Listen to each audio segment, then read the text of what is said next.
programang ito ay rated SPG. Striktong patnubay at gabay ng magulang ang kailangan. Maaaring may masiselang tema, lengguwahe, karahasan, sexual, horror o droga na hindi angkop sa mga bata. Ikaw ang aking lahat sa aking marinig.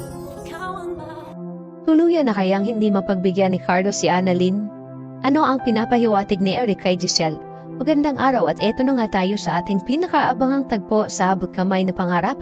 Welcome to my channel. Please don't forget to like, comment, and click the bell button para lagi kayong updated sa aking mga videos. Samantala, pagkalabas ni Annalyn ng meeting room ay agad naman kinausap ni Doc Enriquez si Carlos kung bakit ayaw niyang pirmahan ang memo na kasama si Annalyn papuntang Japan. Sinabihan ni Doc Enriquez si Carlos na with all due respect, Doc Benitez, Dr. Santos deserved the slot to Japan. Kayo na rin ang nagsabi na nirecommend siya ng Neurosurgeon Department at hindi may kakaila na isa siya sa pinakamagaling na neurosurgeon ng East Range. Alam mo, Doc Carlos, ayaw kong isipin na pinag-iinitan niyo si Annalyn, ang anak ng asawa mo. Habang si Carlos naman ay napatingin kay Doc Enriquez, sabi ni Carlos na hindi ko pinipersonal si Annalyn. I always practice fairness in this hospital. Alam mo yan. Ang sa akin lang naman, ayaw kong isipin ng buong department na binibigyan ko ng special treatment o special favor si Annalyn at pinoprotektahan ko lang siya at ayaw ko na napag-isipan nila si Dr. Santos na nakukuha niya ang opportunities na to dahil sa stepdaughter ko siya. Dapat niyang paghirapan ito. Napabuntong hininga naman si Doc Enriquez sa mga sinabi ni Carlos at sinabi niya na naiintindihan ko. At sinabihan na ni Carlos na pumunta na si Doc Enriquez sa conference room at susunod na lang siya. Agad naman sinunod ni Doc Enriquez si Carlos at lumabas na ito. Naiwan si Carlos at naninindigan pa din siya na hindi niya bibigyan ng slot si Annalyn kahit na isa siya sa narecommend na ipadala sa Japan. Samantala, dahil sa inis ni Annalyn ay pinayuhan naman ni Doc Rindon si Annalyn na huwag niyang problemahin ang hindi pagpirma ni Carlos sa recommendation. Ang dapat niyang gawin ay ipakita niya kay Carlos na deserve niya ang spot dun sa papuntang Japan. At alam ko na isa ka sa pinakamagaling na neurosurgeon, hindi lang dito kundi sa buong bansa. At bilang young genius ay huwag kang magpapadala sa emosyon mo. Kung hinahanapan ka ng word, edi ipakita mo ang talent mo o skills mo. Alam kong punong-puno ka nun. Napaisip si Annalyn sa sinabi ni Doc Rindon. Ipapakita niya kay Carlos na worth it siya na makapunta ng Japan. At pinasalamatan niya ito dahil nakinig si Annalyn sa payo ni Doc Rindon. Sabi ni Annalyn na tama kayo, ipapakita ko sa kanya na kaya ko. Gagawin niya ang lahat para makita ni Carlos ang halaga niya. Ngumiti naman si Doc Rindon. Samantala sa Apex sa office ni Giselle, kinausap siya ni Eric pagkalis ni Robert. Sabi ni Eric kay Giselle na mukhang pinagdududahan ako ng kapatid mo sa kakayahan ko na magpatakbo ng isang departamento. Hindi niya ata gusto na pag-appoint mo sa akin bilang isang VP of Finance ng Apex. Sabi ni Giselle na wag mo na lang pansinin ang kapatid ko, total ako naman ang naglagay sa iyo sa posisyon mo at umaasa ako na matutulungan mo ang Apex. Sabi ni Eric kay Giselle na huwag ka mag-alala at gagawin ko ang lahat na makakaya ko para maayos ang Apex. Sabi ni Eric na alam mo pagdating sa business decision, hindi ka nagkakamali. Mahusay ka dun kaya lang pagdating sa personal decision mo, medyo mahina ka dun. Alam ni Giselle ang gustong ipahiwatig ni Eric sa kanya, ang tungkol kay Justin. Ang pag-agaran niyang desisyon na maipasok sila sa Apex. Sabi ni Giselle na ginagawa ko to para sa anak ko upang makabawi ako sa kanya sa mga panahon na hindi ko siya nakasama at pagkakataon ko na itong maiparamdam sa anak ko na mahal ko si Justin at sana maayos na namin ang problema at mapatawad na niya ako sa nagawa ko sa kanya. Napapangiti naman si Eric sa mga sinabi ni Giselle dahil alam niya na hindi siya mapapatawad ni Justin kahit na ipinasok niya ito sa Apex dahil isa sa pinag-usapan nilang mag-ama ay ang hindi patawarin ni Justin si Giselle.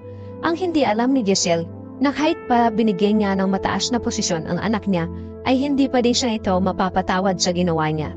Sana nga ay hindi nagkamali si Giselle sa pagpasok niya sa mag-amang Justin at Eric sa Apex. Dahil kapag may ginawa ang mag-ama na hindi maganda at maging dahilan ng pagbagsak ng Apex, ay sigurado na ikagagalit ito ni Ben dahil sa mali niyang desisyon. Samantala, pagkalabas ni Carlos ng conference room ay biglang tumunog ang telepono niya at nakita niya na tumatawag si Zoe. Kaya agad siyang lumabas para sagutin niya ito. Sabi ni Zoe na, "Kamusta dad dyan? May balita na ba kay Lolo? Gising na ba siya?